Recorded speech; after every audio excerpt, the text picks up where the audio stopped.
শেহতীয়াকৈ অসমৰ মুখ্যমন্ত্ৰী মহোদয়ে বানপানীত ক্ষতিগ্ৰস্ত হোৱা প্ৰতিটো নামঘৰলৈ 1.5 লাখকৈ টকা আগবঢ়াইছে। আমি মুখ্যমন্ত্ৰী মহোদয়ৰ এই ব্যৱস্থাটোক আমি আন্তৰিকতাই ধন্যবাদ জ্ঞাপন কৰিছো। কিন্তু আমি ক'ব বিচাৰিছো যে বানপানীত অকল নামঘৰে ক্ষতিগ্ৰস্ত হোৱা নাই, বানপানীত মছজিদো ক্ষতিগ্ৰস্ত হৈছে। কিয় আপুনি ধৰ্মৰ বিচাৰ কৰি কেৱল মাত্ৰ নামঘৰ বিলাকত আপুনি সাহায্য ঘোষণা কৰিছে?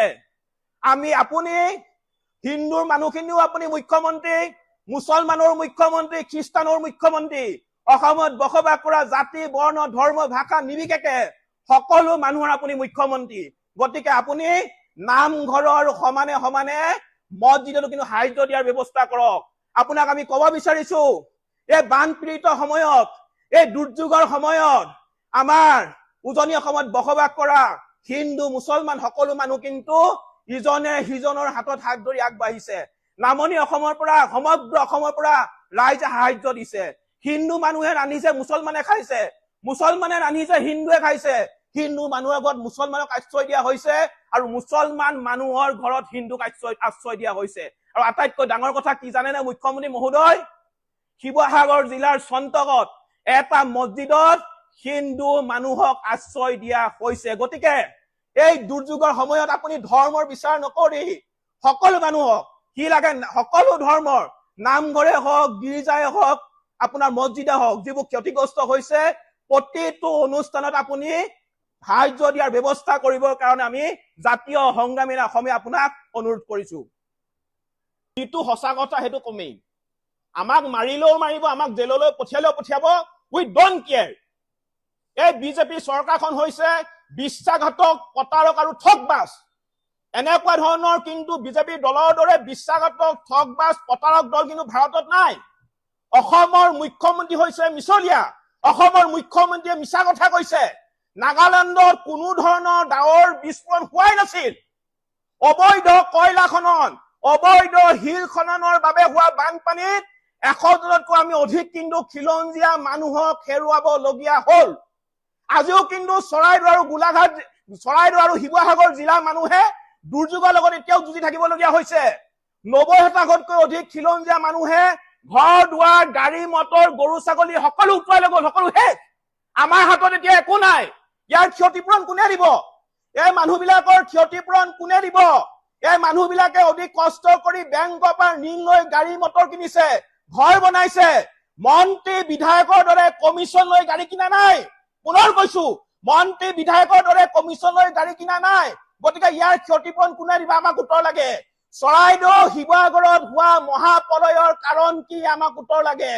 কি কাৰণে অবৈধ কয়লা খনন, অবৈধ শিল খননৰ কথা চৰকাৰে গম পোৱাৰ পিছতো কোনো ধৰণৰ ব্যৱস্থা গ্ৰহণ কৰা নাছিলে? কোন সেইকেইটা বদমাছ বিধায়ক যিকেইটাই শিলৰ চিণ্ডিকেট, কয়লা চিণ্ডিকেট চলোৱাৰ ফলত 100 জনতকৈ অধিক মানুহ আমি হেৰুৱাবলগীয়া হ'ল, হাজাৰ হাজাৰ মানুহৰ আজি জীৱন ধ্বংস হ'ল? আমাক উত্তৰ লাগে, আমাক উত্তৰ লাগে। আমাৰ ওচৰলৈ ইতিমধ্যে তথ্য আহি আছে। এইকেইটা বদমাছ, দগাবাজ, জাতিদ্ৰোহী বিধায়কক আমি স্পষ্টকৈ কৈছো, ৰাজহুৱাকৈ আমি কিন্তু অপদস্থ কৰিম। আমি জাতীয় সংগ্ৰামী অসমে চিণ্ডিকেটৰ লগত জড়িত হৈ থকা এইকেইটা বদমাছ বিধায়কক কিন্তু আমি ৰাজহুৱাকৈ আমি কিন্তু অপদস্থ কৰিম। অসমীয়া মানুহৰ জীৱনৰ লগত হেতালি খেলিব। আমি কি মনে মনে বহি থাকিম? আমি কি মনে মনে বহি থাকিম?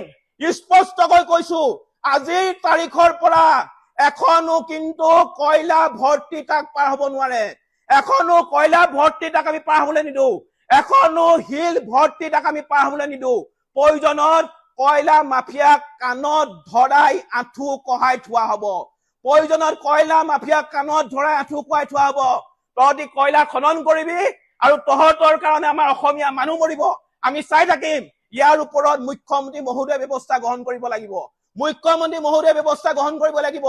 এই বানপানী কি কাৰণে হৈছে ইয়াৰ ওপৰত বিশেষজ্ঞ কমিটি আনি মুখ্যমন্ত্ৰী মহোদয়ে তদন্ত ঘোষণা কৰিবৰ কাৰণে আমি জাতীয় সংগ্ৰামী অসমীয়া দাবী উত্থাপন কৰিছো। আমি পুনৰ কৈছো, আমি প্ৰয়োজনত কিন্তু নাগালেণ্ড কিন্তু আমি অৰ্থনৈতিক অৱৰোধ গঢ়ি তুলিম।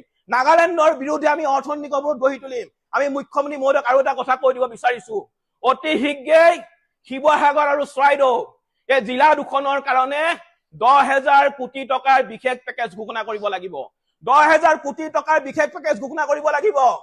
বানপানীত মৃত্যু হোৱা প্ৰতিটো পৰিয়ালক 20 লাখ টকা আৰু বানপানীত ক্ষতিগ্ৰস্ত হোৱা প্ৰতিটো পৰিয়ালক 10 লাখ টকা দিব লাগিব। অন্যথা আমি জাতীয় সংগ্ৰামী সেনা অসমে অসমৰ ৰাইজক লগত লৈ আমি ৰাজপথত আন্দোলনত নামিম। আমাক যদি কোনোবাই মাৰেও মাৰিব, কোনোবাই জেললৈ পঠিয়ালেও পঠিয়াব, স্পষ্ট কথা। উই ডোন্ট কেয়াৰ। আমাৰ অসমৰ অসমীয়া মানুহ, শিৱসাগৰ জিলাৰ খিলঞ্জীয়া মানুহ, চৰাইদেউ জিলাৰ খিলঞ্জীয়া মানুহ এই ধৰণে বানত মৰিব। আমি কি চাই থাকিম নেকি? আমি কি চাই থাকিম নেকি? স্পষ্ট কথা পুনৰবাৰ কৈছো, এই ঘটনাৰ উচিত তদন্ত হ'ব লাগিব। আৰু এটা কথা আমি ক'ব বিচাৰিছো, নিৰ্বাচনৰ আগত ঘনে ঘনে অসমলৈ অহা প্ৰধানমন্ত্ৰী নৰেন্দ্ৰ মোদী, গৃহমন্ত্ৰী অমিত শ্বাহৰ এতিয়া খবৰ কি কাৰণে নাই? নিৰ্বাচনৰ আগত চলাহী কথা কৈ অসমৰ মানুহৰ ভোট লৈ এতিয়া কেৱল মাত্ৰ অসমৰ সম্পদ লুণ্ঠন কৰাত ব্যস্ত। মই প্ৰধানমন্ত্ৰী নৰেন্দ্ৰ মোদীক সুধিব বিচাৰিছো, কিমানজন আৰু অসমীয়া মানুহ মৰিলে আপুনি অসমলৈ আহিব? কিমানজন অসমীয়া মানুহ মৰিলে আপোনালোক অসমলৈ আহিব? গতিকে ৰাইজে এই কথাবিলাক চাই আছে। অসমৰ ৰাইজে আপোনালোকৰ ভেলকিবাজি, আপোনালোকৰ ভণ্ডামি চাই আছে। আহি থকা দিনত ইয়াৰ উচিত প্ৰত্যুত্তৰ দিয়া হ'ব।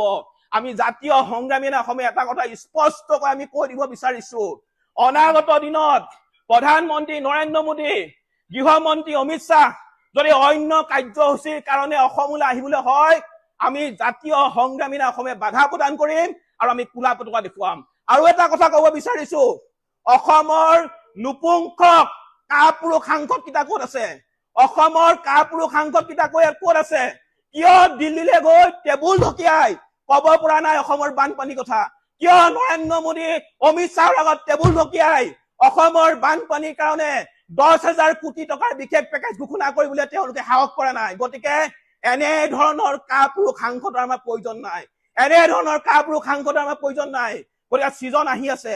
এইবাৰ যদি কেনেবাকৈ অবৈধ কয়লা খনন কৰিবলৈ হয়, অবৈধ শিল খনন কৰিবলৈ হয়, স্পষ্টকে কৈছো গাড়ী ভাঙি দিয়া হ'ব।